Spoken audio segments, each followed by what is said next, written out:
sejak dalam kandungan ibunya. Jadi sejak dalam kandungan itu dia sudah punya akun-akun medsos padahal anaknya belum lahir. Maka begitu dia lahir, generasi alfa itu sempurna digitalnya, sempurna medsosnya. Jadi oleh karenanya membayangkan generasi alfa dengan generasi Z itu memang kakak beradik saja ya. Bapak Ibu perhatikan hasil pembuatan film Khalid bin Walid tadi itu ya. Itu kalau saya yang disuruh bikin nggak bisa Bapak Ibu. Itu mereka membuat dengan artificial intelligence. Jadi AI itu adalah cara kerjanya generasi Z dan generasi Alpha. Jadi adik-adik kita generasi Alpha nanti itu artificial intelligence mana? Bapak Ibu kebayang ya kalau saya susah payah membuat novel, susah payah membuat buku gitu. Adik-adik kita nanti generasi Alpha itu mereka bikin novel itu dari artificial intelligence. Jadi bikin novel itu nggak usah ngarang gitu ya. Mereka tinggal memasukkan kata-kata kunci di rumah dia dengan beberapa orang anaknya. Itu setiap anak diberi satu kamar oleh dia. Jadi rumah dia besar dan setiap anak ada satu kamar. Setiap satu anak satu kamar dan di situ ditulis di dalam kamar itu. Yang boleh tinggal di kamar ini hanyalah anak yang juara 1 di kelasnya. Dan anaknya selalu juara 1 di kelasnya. Ini namanya jurusan orang tua sukses. Lalu untuk anak laki-lakinya dia katakan anak laki-laki yang boleh tinggal di rumah ini hanyalah anak laki-laki yang tinggi badannya 175 cm. Anak laki-laki yang di bawah 175 cm tidak boleh tinggal di rumah ini. Dan semua anak laki-laki yang di atas 175 cm. Kemudian dia katakan anak perempuan yang tinggal di rumah ini kata ayahnya. Jadi ayahnya bilang kepada anaknya dan itu ditulis. Anak perempuan yang tinggal di rumah ini harus masuk fakultas kedokteran. Yang tidak bisa masuk fakultas kedokteran tidak berhak tinggal di rumah ini dan semua anak perempuannya masuk ke fakultas kedokteran. Ini namanya jurusan orang tua sukses. Dia berhasil mencetak anaknya seperti target-target itu. Jadi target tinggi badan, target juara, target masuk fakultas apa itu ya. Nah dan anaknya berhasil mencapai itu semuanya. Tapi ada pertanyaan penting ketika target-target itu tercapai adalah apakah mereka bahagia dengan pencapaian-pencapaian itu? Karena saya bertemu dengan seseorang di masa seniornya yang saya cerita ini sekarang sudah profesor di satu kampus besar di Indonesia ini, dan dia cerita sama saya, Pak Chan, saya korban ambisi orang tua saya. Sang profesor ini mengatakan, saya korban ambisi orang tua saya. Sejak saya kecil, karena saya anak pertama, ini profesor ini perempuan. Karena saya anak pertama, maka orang tua saya mengatakan pada saya, kamu anak pertama harus bisa menjadi contoh bagi adik-adik kamu. Maka kamu harus juara, maka dia juara terus. Sejak kelas 1 SD sampai kelas 6 SD juara terus. SMP juara terus, SMA juara terus. Waktu kuliah, bapaknya mengatakan kamu harus masuk fakultas ini, lalu dia masuk fakultas itu. Kamu harus IP-nya tertinggi dalam kelulusan kamu dan lulus paling cepat. Dia berhasil mencapai itu. Dia adalah lulusan tercepat dengan IP tertinggi yang ada di kampus itu. Kemudian kamu harus masuk S2 setelah selesai S1-nya di konsentrasi ini. Dan dia ikuti orang tuanya. Selesai S2 kamu harus masuk menjadi dosen dan dia pun menjadi dosen. Lalu kamu harus ambil S3 dan dia pun ambil S3 dan akhirnya dia pun menjadi profesor. Pada saat dia sudah menjadi profesor, dia melakukan proses kontemplasi dan dia mengatakan, aku tidak pernah bahagia dengan semuanya ini. Aku tidak pengen jadi juara, aku tidak pengen IP tertinggi, aku tidak ingin lulus tercepat, aku tidak ingin mencapai gelar-gelar seperti untuk apa doktor bagiku, untuk apa profesor bagiku. Ini bukan mauku, ini maunya orang tuaku. Yang aku lakukan adalah untuk membahagiakan orang tuaku dan ini bukan aku. Aku nggak pengen jadi dokter, aku nggak pengen jadi profesor, aku nggak pengen jadi juara. Aku nggak bahagia dengan itu semuanya. Aku bahagia dengan diriku sendiri yang apa adanya dan aku tidak mau dipaksa dengan cara seperti itu. Tetapi karena aku ingin membahagiakan orang tuaku, maka aku lakukan itu. Perhatikan bahwa sukses tidak selalu identik dengan bahagia.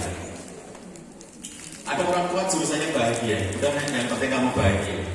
Nggak juara nggak apa-apa, nggak kelas nggak apa-apa, nggak keterima di kampus nggak apa-apa, yang penting kamu bahagia. Nah jadi ada orang yang ekstrim, satunya jurusan sukses ekstrim, satunya jurusan bahagia ekstrim, yang penting kamu bahagia. Termasuk ada artis ibu kota yang sangat terkenal, yang kalau saya sebut namanya pasti kenal semuanya. Dia mengatakan pada anaknya, karena ayah dulu tertekan ketika ayah masih di rumah, maka aku ingin kamu tidak tertekan di rumah ayah ini. Lakukan apapun yang membahagiakan kamu. Maka dia bebaskan anaknya itu, dan kemudian dampaknya sang orang tuanya pun menyesal karena dampak dari kebebasan untuk membahagiakan itu bisa berdampak negatif bagi anaknya. Anaknya meninggal dunia karena overdosis. Jadi kalau kita perhatikan jurusan bahagia yang ekstrim, jurusan sukses yang ekstrim, bisakah kita mengakomodir bahwa bahagia yang sukses atau sukses yang bahagia? Maka kalimatnya Kleiner adalah sukses sekaligus resilience. Apa itu resilience? Bagus sekali.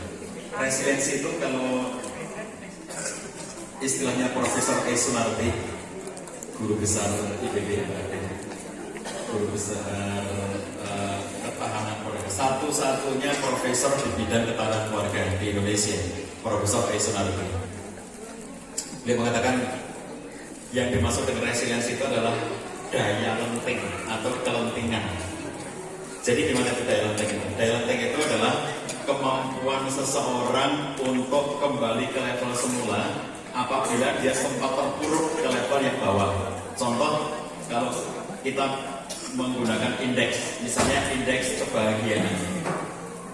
Seseorang atau satu keluarga misalnya, indeks kebahagiaannya kalau dari 0 sampai 10 itu dia sudah sampai level 8 misalnya ya. Dia sudah sampai level 8. Lalu karena problem tertentu turun indeks kebahagiaannya menjadi misalnya dari 8 itu tinggal mencapai 4 gitu, turun separuhnya sampai level 4. Nah, berapa cepat atau berapa lambat orang ini itu mencapai kembali ke level 8 itu namanya daya resiliensi, daya kelentingan. Ya, daya kelentingan itu menggambarkan dua hal. Yang satu menandakan memiliki daya tahan yang kuat, yang kedua menandakan daya lenting yang hebat. Daya tahan, dia ketika mendapatkan tekanan-tekanan itu tidak mudah lumer. Kenapa generasi yang muda ini dikatakan sebagai generasi strawberry, meskipun istilah itu tidak menyenangkan bagi mereka. Kalau kita ngomong bahwa generasi Z atau generasi Alpha itu generasi strawberry, nggak mau mereka tersinggung dengan semacam istilah itu. Kenapa? Karena strawberry itu yang dalam penggambaran generasi strawberry itu adalah strawberry itu tampak indah, merah, menarik gitu ya. Tapi lumer mudah sekali kalau kita pencet dengan tangan kita, itu dia lumer di tangan kita. Jadi satu generasi yang indah, yang pintar, yang cerdas, yang hebat, yang menonjol berbagai potensinya, tapi mudah lumer. Mudah sekali dia memar oleh benturan-benturan. Mudah sekali dia rusak oleh karena adanya tekanan-tekanan. Ini berarti generasi yang tidak resilient, nggak punya daya tahan dan nggak punya daya lenting. Nah, oleh karenanya, Kleiner mengatakan bahwa ini studi dia sangat panjang ya, Bapak Ibu. Nanti saya kemarin sudah menyampaikan juga hasil sebagian hasil studinya Kleiner itu dalam bentuk e-book.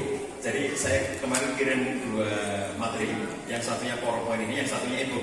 Nanti akan makin kompleks, tetapi generasi ini kita cetak supaya mereka itu menjadi generasi yang tangguh, generasi yang kuat. Nah, persoalannya adalah Bapak Ibu sekalian, dari mana generasi kuat ini didapatkan? Saya kutip salah satu hasil studi dari John DeFriend. Dia membuat studi yang sangat panjang, judulnya Strong Family. Dia melakukan studi itu selama lebih dari 30 tahun. Saya menghargai DeFriend itu dari segi lamanya waktu untuk studi. Saya tidak membayangkan bahwa saya harus melakukan riset selama 30 tahun lebih. Saya nggak punya waktu untuk 30 tahun itu ya. Dan dia melakukan studi ini di lebih dari 40 negara. Dan saya bersyukur karena sampel Indonesia yang dijadikan studi oleh DeFriend itu adalah Jogja. Jadi dia datang ke Jogja dan sempat membuat forum untuk para akademisi di Jogja pada waktu itu, dan dia menjadikan Jogja sebagai salah satu titik observasi dia yang dilakukan lebih dari 30 tahun itu di lebih dari 40 negara. Ini adik-adik kita ini yang adik laki-laki di depan ini putranya Pak Dedi ya. Ini segerasi ini, adik-adik kecil-kecil ini, kalau orang tuanya masuk kategori orang tua yang strong family, orang tua yang punya resiliensi, orang tua yang punya daya tahan dalam kehidupan, maka anak-anak ini karena melihat orang tuanya adalah orang tua yang punya keluarga yang kokoh, maka akan lebih mudah, kata John Friend dari studinya itu, akan lebih mudah bagi anak-anak ini untuk membentuk keluarga yang kokoh pula di masa yang akan datang. Jadi, apa itu? Hasil kesimpulan seperti ini. Kalau kita cerna gitu, begini Bapak-Ibu sekalian. Sejauh apapun anak kita nanti belajar, mereka belajar kemanapun, mereka belajar apapun, entah dalam negeri atau luar negeri, sebanyak apapun mereka belajar, sejauh apapun mereka belajar, tetapi ketika mereka membangun rumah tangga, referensi pertama kali yang mereka gunakan membangun rumah tangga adalah kondisi kehidupan orang tuanya. Mereka boleh belajar sampai Arab Saudi, mereka boleh belajar sampai Inggris, mereka boleh belajar sampai Amerika tentang berbagai macam hal. Tetapi begitu mereka berbicara tentang rumah tangga, referensi pertama kali yang menjadi rujukan anak-anak adalah keluarga orang tuanya.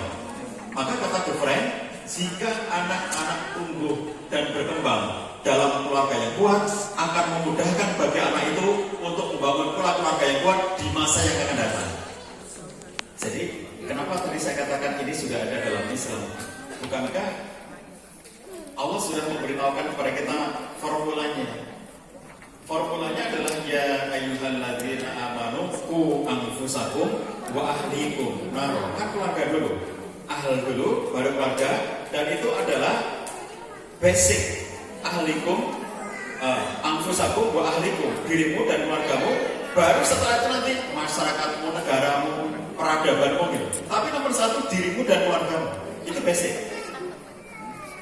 Dan urutan-urutannya luar biasa ya. Qurannya sebagaimana prinsip utama kalau anfusakum wa ahlikum itu nggak bisa kita menyelamatkan mereka kalau tidak diselamatkan dulu keimanannya. Karena kelak yang akan dipanggil oleh Allah SWT masuk ke dalam surga bersama anggota keluarga ketika di akhirat Allah memanggil hamba-hamba yang beriman, udkhulul jannah antum wa azwajukum tuhbarun.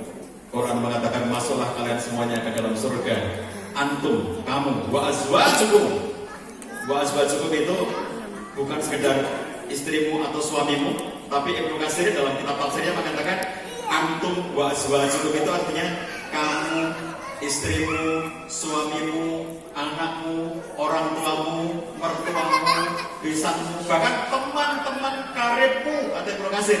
Azwajukum tidak hanya berlaku pada pasangan, tapi juga kata Ibnu Katsir atau juga dalam tafsir Al-Qurtubi, silakan cek, yang semisal dengan itu.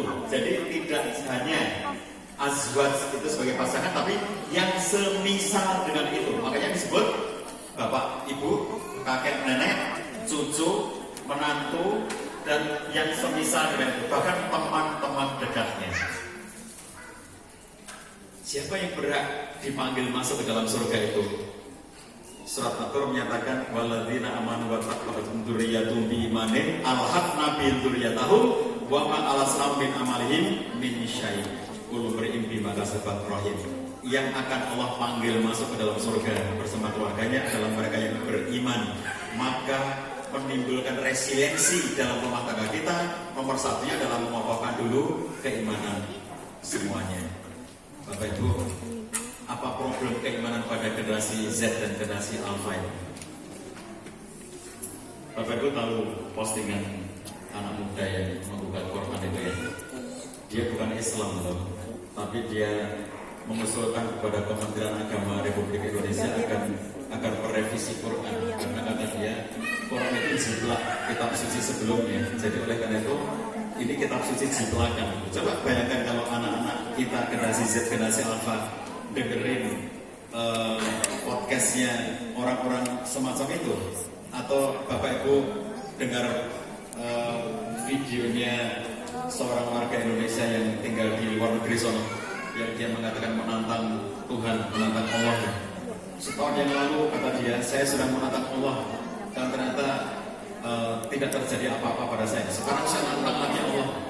Coba hancurkan hidup saya dalam sebulan ini.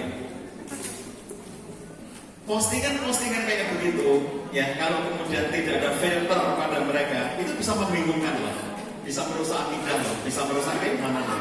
Makanya betapa pentingnya kita sebagai orang tua itu menjaga resiliensi itu dari rumah dengan apa? Iman mereka yang kita kuatkan. Itu keimanan ya Bapak Ibu sekalian. Di luar keimanan adalah adab, akhlak. Yang Ibnu Mubarak, seorang ulama klasik, mengatakan kami dulu belajar adab 30 tahun. Sebelum akhirnya kami belajar adab selama 20 tahun. 50 tahun belajar. 30 tahun kami mempelajari adab, baru 20 tahun kami mempelajari ilmu pengetahuan. Al-adab didulukan, baru ilmu. Jadi kalau orang belajar ilmu tidak diawali dengan adab, muncullah banyak sekali orang berilmu tetapi tidak beradab. Kenapa ada murid yang mohon maaf membuli gurunya, bahkan membunuh gurunya. Saya masih terngiang-ngiang terus ya, seorang guru muda yang mengajar kesenian yang biasanya dalam mendidik anaknya itu harus benar-benar memiliki kemampuan untuk mengelola pemakaian gadget pada anak itu, karena gak mungkin dilepaskan dari gadget ya. Gini Bapak Ibu sekalian, bergadget apa tidak itu sesuatu yang sifatnya adalah opsional dengan konsekuensi masing-masing. Saya punya teman yang anaknya no gadget dan benar-benar anak ini no gadget. Kamu sekarang bisa menjauhkan anak kamu dari gadget. Kamu sekarang bisa membuatnya tidak mengerti gadget. Tetapi kita tidak bisa mensterilkan dunia tempat anak kita nanti tumbuh dan berkembang. Dan kita sebagai orang tua tidak bisa untuk menjamin akan terus-menerus membersamai dia sampai dia dewasa. Kenapa? Umur kita nggak tahu. Jadi kalau anak kita itu kita persiapkan untuk dia tidak bisa tahan terhadap kondisi dunia yang berbeda. Contohnya, oke lah, di rumah atau di pesantren dia tidak bergadget karena orang tuanya ketat dengan gadget itu. Tapi bagaimana ketika kemudian dia nanti akan bekerja, berinteraksi dengan orang-orang di luar? Apakah dunia yang tidak steril itu membuat dirinya tetap bisa memiliki resiliensi atau tidak? Karena dia tidak terlatih. Makanya kayak contoh bullying Bapak-Ibu sekalian, kita tidak bisa menciptakan lingkungan tanpa bullying, itu nggak bisa. Makanya yang perlu kita siapkan pada anak kita adalah resilient, agar kalau dibully dia tidak stres, agar kalau dibully dia tidak memar, agar kalau dibully dia tidak tertekan. Tetapi tidak boleh membuli. Anak kita latih untuk tidak membuli. Cuma kalau dia dibully, dia tahan dengan bullying itu. Karena kita tidak bisa mensterilkan dunia tempat anak kita berkegiatan itu. Jadi Bapak sekalian kan plus minusnya gitu. Kalau anak kita tetap di gadget, maka dia tidak akan tergagap-gagap dengan perkembangan teknologi. Tetapi ada banyak sisi negatif dari gadget. Kalau anak kita sterilkan dari gadget, maka dia akan terbebas dari hal-hal negatif akibat gadget. Tetapi problemnya ketika suatu saat nanti kita harus melepas dia untuk berkehidupan di tengah masyarakatnya, apakah dia tidak gagap menghadapi perkembangan masyarakat sementara dia sendiri tidak pernah mengerti gadget?